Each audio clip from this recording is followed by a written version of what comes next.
Hi guys, welcome to my channel by Keerthi. இன்றைக்கி நம்ம என்ன பார்க்க போகிறோன்னா ரொம்பவே டேஸ்டியான பால் கொழுக்கட்டை பார்க்க போகிறோம். இது குழந்தைங்களுக்கு யார் வேணாலும் சாப்பிட்லாம். நெஞ்சு சளியை ரொம்பவே கட்டுப்படுத்தும். சரி, அதுக்கு முன்னாடி நம்ம சேனலை புதுசாக பார்க்குறீங்கன்னா ரெட் கலரில் இருக்க சப்ஸ்கிரைப் பட்டன் அமைக்கிட்டு பக்கத்துலேயே இருக்க பெல் ஐக்கனை டேப் பண்ணிங்கன்னா ஆல்னு ஒரு ஆப்ஷன் இருக்கும், அதையும் டேப் பண்ணிங்கன்னா நான் எப்போ வீடியோ போட்டாலும் உங்களுக்கு சேர்ந்துடும். நான் இப்போ ரைஸ் ஃப்ளாரை நல்லா அரைச்சி வச்சுருக்கேன். அதோடு சேர்த்து பெப்பர் 4, சோம்பு அரை டீஸ்பூன், சுக்கு சின்ன அளவுக்கு போட்டோம்னா ரொம்பவே நல்லது. சளி பிடிச்சவங்களுக்கு கண்டிப்பாக அதை நீங்கள் வச்சு கொடுங்க. நம்ம ஹாட் வாட்டர் போட்டு நம்ம இதை பிசைஞ்சிக்க போகிறோம். ஃபஸ்ட்டு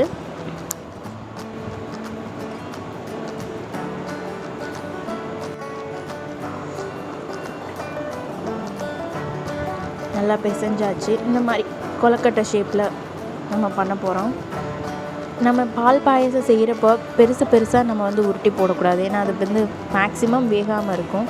நம்ம கொஞ்சம் மீடியம் சைஸு இந்த மாதிரி ரவுண்டில் போட்டோம்னா எந்த ஷேப் வேணாலும் உங்களுக்கு பிடிச்ச ஷேப்பில் கூட நீங்கள் போட்டுக்கலாம். சிலிண்ட்ரிக்கல், ரவுண்ட், அதெல்லாம் தட்டை மாதிரி அதெல்லாம் ஸ்மாலாக நம்ம நமக்கு இந்த சைஸ் அளவுக்கு தான் எடுத்துக்கணும், இல்லைன்னா வேகாது. இதில் சில பேருக்கு இது வரமாட்டேங்குது அப்படின்னா ஃபஸ்ட்டு ஒரு சட்டியில் சுடு தண்ணி போட்டுட்டு அதில் இந்த மாவை போட்டு நல்லா பிசைஞ்சு கொடுத்திங்கன்னா அடுத்த நிமிஷமே அது நல்லாவே நல்லாவே வரும். ஸோ அப்படி வராதவங்களுக்கு இது ஒரு மெத்தட் ஈஸியாக இருக்கும். ஸோ ட்ரை பண்ணி பாருங்கள். இந்த மாதிரி நம்ம ஸ்மால் பீஸாக நம்ம உருட்டி போட்டுக்கலாம். இந்த அளவு தான் இந்த சைஸ் தான் இருக்கணும். இதிலே சில பலது பெருசாக இருக்குது. அதெல்லாம் நம்ம சும்மா கடிக்கிறதுக்கு எனக்கு வேணும் அப்படின்றக்காக நான் கொஞ்சம் பெருசாக போட்டிருக்கேன். ஒரு சட்டி எடுத்து அதில் 1.5 செம்பு அளவுக்கு தண்ணி ஊற்றிக்கலாம்.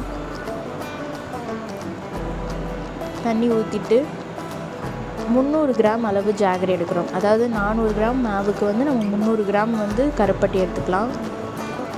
என்னடா முழுசாக போட்டேன்னு பார்க்குறீங்களா? கண்டிப்பாக வேகிறதுல அது கண்டிப்பாக கரைஞ்சிரும். உங்களுக்கு அது ஈஸியாக இல்லைன்னா நீங்கள் உடச்சி கூட போட்டுக்கலாம். ஸோ நம்ம அதை வடிகட்டி ஒரு தனியாக எடுத்து வச்சுக்கலாம். ஒரு பேனில் நம்ம 1.5 ஸ்பூன் அளவுக்கு கீ ஆட் பண்ணிக்கலாம்.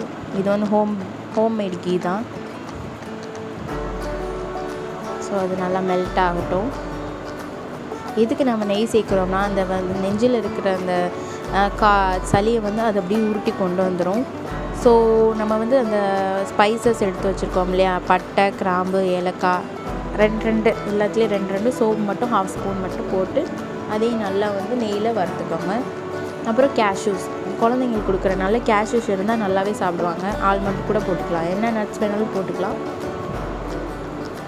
அப்புறம் 200 மில்லி பால் சேர்த்துக்கலாம், தண்ணி கலக்காத பால் சேர்த்துட்டு அது ஒரு கொதி வரட்டும். அதுக்கப்புறம் நம்ம ஜாகரியை ஆட் பண்ணிடுவோம், வடிகட்டி வச்சதை. இது எதுக்கெலாம் நல்லதுன்னா கண்டிப்பாக சளி பிடிச்சா கண்டிப்பாக அதை வச்சு கொடுங்க. நம்ம அந்த காலத்துலாம் பருத்தி பால்னாலாம் தெருக்கள்லாம் விற்றுட்டு போவாங்க. இந்த மாதிரி இப்போ இருக்க காலகட்டத்தில் நம்ம போய் நம்ம வாங்க முடியாது. அந்த மாதிரி டேஸ்ட்டும் நம்ம வீட்டில் செஞ்சாலும் வராது. ஸோ நம்ம இந்த மாதிரி செஞ்சு கொடுத்தோன்னா அந்த பாலாக இருக்கிற அந்த அரிசி மாவு உருண்டையும் ரொம்ப நல்லது.